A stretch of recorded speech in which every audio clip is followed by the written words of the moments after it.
మిమ్మల్ని మీ గ్రామానికి రప్పించినాడండి.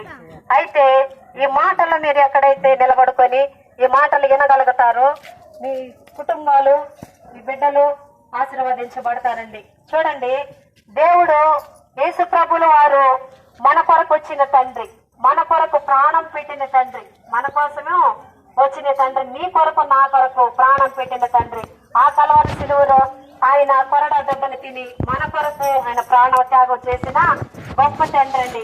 అయితే అనేక మంది అనొచ్చు, ఇతను యేసు ప్రభుల వారు ఎవరయ్యా, ఉన్నవాళ్ళు దేవుడు కాదు కదా, లేని వారు దేవుడే కదా అని అంటారు. కాదండి, నీకు నాకు ప్రభు ఉన్నాడు, నీకు నాకు తండ్రి ఉన్నాడు. చూడండి, దేవుడు ఏం చెప్తున్నాడంటే ఆయన పరలోక రాజ్యానికి చేరడానికి మార్గము సత్యము జీవము నేనై ఉన్నాను, నా ద్వారానే తప్ప తండ్రి అద్దెకి చేరడానికి అవకాశము లేదు అని దేవుడు వాక్యం సెలవిస్తున్నది. ఎందుకయ్యా అంటే చూడండి, ఒక ప్రయాణం మనం